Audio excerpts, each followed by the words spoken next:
ملحمہ جو ہے کہتے ہیں جہاں گوشت کے ٹکڑے کیے جائیں، لحم گوشت کو کہتے ہیں، تو گوشت کے ٹکڑے جہاں کیے جائیں گے وہ ملحمہ ہے، تو اس لیے جنگ کو کہتے ہیں ملحمہ۔ بہرحال یہ جو ملاحم کا دور ہے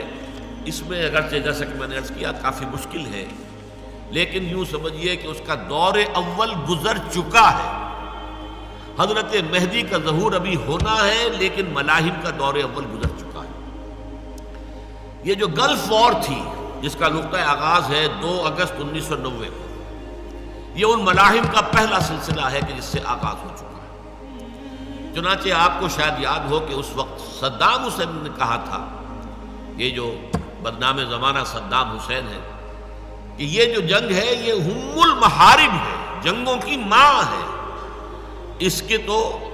کے بطن سے اب جنگوں کا ایک سلسلہ جو ہے برآمد ہوگا۔ ظاہر بات ہے وہ کتنا ہی برا انسان ہے جو بھی ہے، عرب تو ہے نا آخر، لہٰذا ان چیزوں پر اس کی نگاہ ہے۔ بلکہ میں نے اس زمانے میں بتایا بھی تھا، میں امریکہ میں تھا ان دنوں، جبکہ غالباً جان رادر جو ہے ایک بہت بڑا جو انٹرویو لینے والا ہے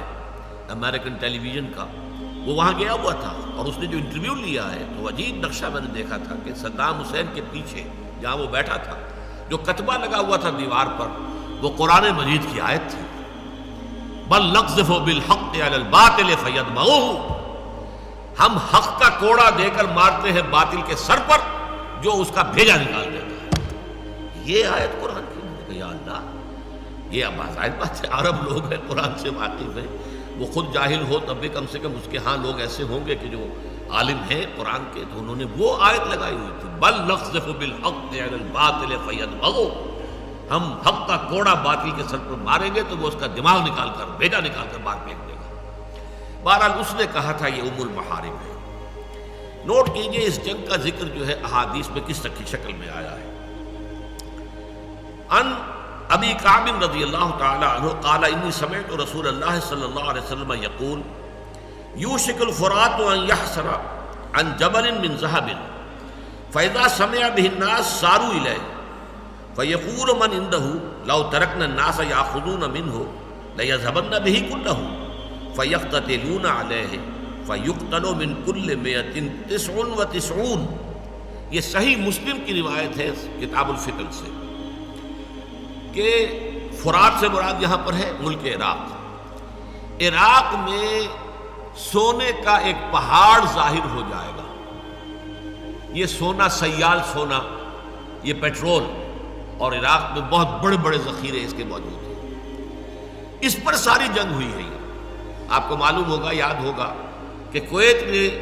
یہ عراق کا الزام یہ تھا کہ کویت نے سلانٹ ڈرلنگ کے ذریعے سے ہمارے علاقے سے تیل کھینچنا شروع کر دیا،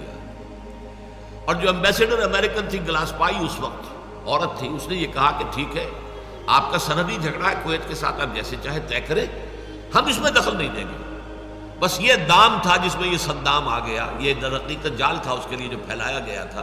اس کی قوت کو کچلنا مقصود تھا۔ اس نے اسی بھروسے پر کہ امریکہ نے تو مجھے گویا کہ گرین سگنل دے دیا کہ we have nothing to do with it, یہ آپ کا بارڈر ڈسپیوٹ ہے، گو ہیڈ، لہذا وہ اس جال میں پھنس گیا، اور پھر جو اس کا تہس نہس ہوا ہے وہ آپ کو معلوم ہے۔ لیکن فیصلہ یہی تھا، معاملہ اصل یہی تھا، جھگڑا یہی تھا، تیل کے اوپر جنگ ہوئی ہے۔ اور یہاں بھی یہ فرمایا گیا ہے کہ ہر 100 میں سے 99 مارے گئے۔ تو واقعہ یہ ہے کہ جب ان فوجوں کی واپسی ہو رہی تھی کویت سے، تو آپ نے وہ دیکھا ہوگا ٹیلی ویژن میں بھی سین، کہ پوری سڑک جو ہے کویت سے لے کر آ کے بغداد تک جو ہے اسے قبرستان بنا دیا گیا۔ تمام ٹینک، تمام گاڑیاں، تمام ٹرک، تمام کاریں جس طریقے سے وہ تہس نہس کی گئی ہیں، ایک ایک شخص مرا ہے۔ ان میں سے میں سمجھتا ہوں کہ حدیث کے یہ الفاظ بالکل درست ہیں کہ 99% لوگ مارے گئے۔ اصل بھرکس جو نکلا ہے در حقیقت، کیونکہ جب وہ اپنی فوجوں کو واپس لے کر چلا ہے کویت سے، تو ابھی اگر واپس لے کے چلے جاتے تو ظاہر بات ہے کہ اس کی قوت تو انٹیکٹ رہ جاتی، حالانکہ جھگڑا تو ختم ہو گیا تھا۔ اگر اس نے کویت پر قبضہ کیا تھا، وہ کویت کا قبضہ چھوڑ کر جا رہا تھا۔ اب اگر جنگ کی گئی تھی کویت کو آزاد کرانے کے لیے، تو اب اس کے اوپر بمباری کرنے کا جواز تو نہیں رہا تھا۔ لیکن اب یہی بات تھی کہ چونکہ اصل مقصد یہ تھا کہ تمام عرب ممالک میں سے وہ واحد ملک ہے کہ جس کے ایٹمی بن جانے کا اندیشہ تھا، اس کی ایٹمک جو ہے تنصیبات کے اوپر کئی سال پہلے حملہ کر کے ان کو تہس نہس کیا جا چکا تھا، اور اب چونکہ تھا کہ ویپنز آف ماس ڈسٹرکشن یہ تیار کر رہا ہے، لہذا اس کو تہس نہس کرنا تھا اسرائیل کے تحفظ کے لیے۔ چارلس کرافٹ نے بعد میں کہہ بھی دیا تھا کہ ہم نے یہ جنگ جو ہے اسرائیل کی حفاظت کے لیے لڑی ہے۔ تو یہ اس جنگ کا ذکر موجود ہے اس کے اندر۔ اس طرح دوسری روایت جو ہے یہ سنن ابی داؤد کی ہے، عن ذی مخبر رضی اللہ تعالی عنہ قال سمعت رسول اللہ صلی اللہ علیہ وسلم ستصالحون الروم صلحا آمنا فتغزون انتم وهم عدو من ورائکم فتنصرون وتغنمون وتسلمون ثم ترجعون حتى تنزلوا بمرج ذی طلول۔ حضور نے فرمایا صلی اللہ علیہ وسلم، ذو مخبر کہہ رہے ہیں کہ میں نے سنا حضور کو کہتے ہوئے کہ اب یہاں تم سے مراد کیا ہے؟ تم صلح کرو گے روم کے ساتھ، جو ایک پرامن صلح ہوگی۔ ایک صلح ہوتی ہے جنگ کے بعد، ایک پیکٹس ہوتے ہیں آپس میں، معاہدے ہو جاتے ہیں ڈیفنس کے، صلحً آمنا۔ تو تم معاملہ کرو گے رومیوں کے ساتھ، گویا کہ عربوں سے کہا جا رہا ہے۔ یہ آج کا سعودی عرب اور جو اس کا اتحاد ہے امریکہ کے ساتھ، کہ اس کے گویا کہ جھولی میں بیٹھا ہوا ہے، اس کی جیب کے اندر رکھا ہوا ہے، اس کی طرف اشارہ ہے۔ اور تم مل کر دشمن کے ساتھ، تم بھی اور روم بھی، تم مل کر اپنے پیچھے کے ایک دشمن کے ساتھ مقابلہ کرو گے۔ اب آپ نوٹ کیجئے، مسجد نبوی میں حضور جب خطبہ دیتے تھے تو صحابہ سامنے بیٹھے ہوتے تھے، ان کا رخ جنوب کی طرف ہوتا تھا، کہ قبلہ جنوب میں ہے، ان کے پیچھے شمال ہے اور عرب کے شمال میں عراق ہے۔ تو ایک دشمن کا تم جو ہے تمہارے ساتھ جنگ ہوگی۔ آپ کو معلوم ہے تقریباً تمام عرب ممالک بھی شامل تھے، 30 ملکوں کی فوج جو ہے وہ اس جنگ خلیج کے اندر آئی ہے، تقریباً 3 لاکھ افراد آئے۔ وہ ہوائی جہاز اور میزائل اور یہ اور وہ کس طرح کے بامبرز آئے ہیں، او ہو اس کا جو جن کی شکلیں پہلی مرتبہ لوگوں نے دیکھی تھی ٹیلی ویژن کے اوپر، جن کا ابھی کسی کو پتہ ہی نہیں تھا۔ پیٹریوٹ میزائل جو دے دیے گئے تھے اسرائیل کو، اس کا پہلے اس سے ذکر ہی کسی کو معلوم نہیں تھا کہ پیٹریوٹ نام کی کوئی میزائل بھی موجود ہے، جو کسی آنے والے میزائل کو خلا کے اندر ہی ختم کر دیتا ہے، فضا کے اندر۔ اب تو خیر خلا کی بات ہو رہی ہے کہ انٹر بیلسٹک میزائلز جو ہیں، انٹر کانٹیننٹل جو ہوں گے، ان کو بھی ختم کرنے کے لیے جو ہے ڈیفنس شیلڈ بنایا جا رہا ہے۔ لیکن اس وقت یہ تھا کہ کم سے کم فضا کے اندر جو بھی آ رہے ہیں ان کو تو ختم کیا جا سکے۔ یہ سارے معاملات، تو فرمایا کہ اس کے بعد تم دونوں مل کر جنگ کرو گے، پھر تمہاری مدد کی جائے گی اور تمہیں فتح حاصل ہوگی اور تمہیں غنیمت بھی ملے گی اور تمہیں کوئی نقصان نہیں پہنچے گا، یہاں تک کہ تم واپس لوٹو گے اور پھر تمہارا پڑاؤ ہوگا ایک ایسے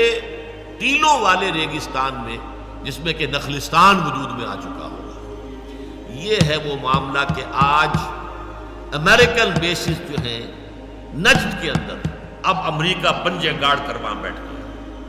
اس کے لیے حدیث کے اندر جو 2 الفاظ آئے وہ ابھی میں آپ کو دوسری حدیث آپ کو سنا دیتا ہوں۔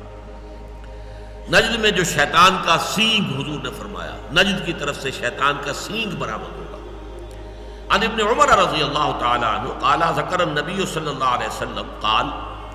اللہم بارک لنا فی شامنا اللہم بارک لنا فی یمننا قالوا وفی نجدنا۔ حضور نے ایک مرتبہ کہا، اے اللہ برکت ڈال دے ہمارے ملک شام میں، اے اللہ برکت ڈال دے ہمارے ملک یمن میں۔ لوگوں نے کہا حضور نجد کی بات بھی کیجئے اور ہمارے نجد میں۔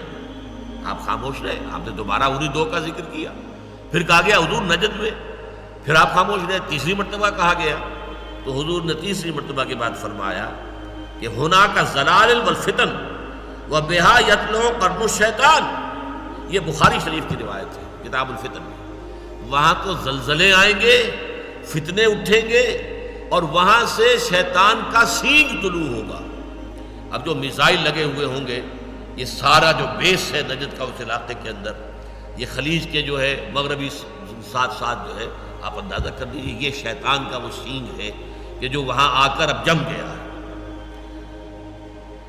اسی طریقے سے حضرت عبداللہ ابن عمر ہی سے روایت ہے بخاری شریف میں، انہ سمع رسول اللہ صلی اللہ علیہ وسلم وہو مستقبل المشرق، کہ انہوں نے حضور سے یہ فرماتے سنا اور آپ کا رخ مشرق کی طرف تھا، یقول الا ان فتنۃ ہا ہنا من حیث یطلع قرن الشیطان، فتنہ ادھر ہے، مشرق نجد جو ہے مدینہ منورہ سے مشرق کی طرف ہے، یہاں سے فتنہ برآمد ہوگا اور یہاں پر سے شیطان کا سینگ جو ہے وہ برآمد ہوگا۔ بہرحال یہ جنگ جو ہے جس طریقے سے اس میں ہلاکت ہوئی ہے، تباہی ہوئی ہے، بربادی ہوئی ہے، جنگ عظیم دوم کے دوران جتنا بارود اور گولہ استعمال ہوا ہے اتنا چند دنوں کے اندر استعمال ہو گیا عراق کے اندر، برکس جو نکالا گیا۔ اب اس کا ذکر جو ہے وہ احادیث کے میں اب نہیں جا سکتا زیادہ تفصیل میں، بلکہ یہ کہ میں تو نوٹ کر کے لایا تھا کہ یوحنا جو حواری تھے حضرت مسیح علیہ السلام کے، ان کے جو مکاشفات ہیں، جو revelations, book of revelations of Jones revelations, یہ آخری باب ہے انجیل کا، تورات کا، یوں سمجھیے ٹیسٹمنٹ، اولڈ ٹیسٹمنٹ اور نیو ٹیسٹمنٹ، تو نیو ٹیسٹمنٹ کا آخری باب یہ ہے، اس میں جو نقشہ کھینچا گیا ہے، تو واقعہ یہ ہے کہ میں اچھا ہے آپ کی دلچسپی کے لیے پڑھ کے سنا دوں کہ وہاں جو ان کے مکاشفے کے اندر آیا کہ جو تباہی ہونے والی ہے، اور مجھے اس رویا میں گھوڑے اور ان کے ایسے سوار نظر آئے جن کے بختر آگ اور سنبل اور گندھک کے سے تھے، اور ان گھوڑوں کے سر ببر کے شیر ببر کی طرح تھے، اور ان کے منہ سے آگ اور دھواں اور گندھک نکلتی تھی۔ اب ظاہر بات ہے کہ اس زمانے میں یہ ٹینک کا تو کوئی تصور نہیں ہو سکتا تھا، یہ گھوڑے ہیں نا، گھوڑوں کے اوپر جا رہے ہیں، یہ بختر بند گاڑیاں ہیں، گھوڑے ہیں، اور ان کے منہ سے گندھک اور آگ نکل رہی ہے، جو بھی گولہ باری نکل رہی ہے اس سے، اور گندھک سے جو ان کے منہ سے نکلتی ہے، تہائی آدمی مارے گئے۔ ایک اور ہے کہ پھر بجلیاں اور آوازیں اور گرجیں پیدا ہوئیں، اور ایک ایسا بھونچال آیا کہ جب سے انسان پیدا ہوا ہے ایسا بھونچال کبھی نہیں آیا، اور اس بڑے شہر کے 3 ٹکڑے ہو گئے، اور قوموں کے شہر گر گئے، اور بڑے شہر بابل کی خدا کے ہاں یاد ہوئی تاکہ اسے اپنے سخت غضب کی مے سے کا جام پلائے۔ اب یہاں 3 ٹکڑے ہو جانا جو مراد ہے، آپ ہمیشہ دیکھتے ہوں گے ٹیلی ویژن پر، عراق کا جو آتا ہے ملک کا 3 حصوں میں ہے۔ نارتھ میں نو فلائی زون ہے، عراقی جہاز کوئی اس میں فلائی نہیں کر سکتا۔ ساؤتھ میں نو فلائی زون ہے، درمیان میں ایک پٹی ہے کہ جہاں پہ عراق کو اپنے ہوائی جہاز اڑانے کی اجازت ہے۔ 3 حصوں میں عراق منقسم ہو چکا ہے، اور یہ گویا کہ شہر بابل جو ہے پرانا نام ہے اس ملک کا، بیبیلونیا، نبوکڈنیزر یہی کا بادشاہ تھا جس نے کہ اینٹ سے اینٹ بجائی تھی یروشلم کی 587 قبل مسیح میں۔ یہ ہے خلیج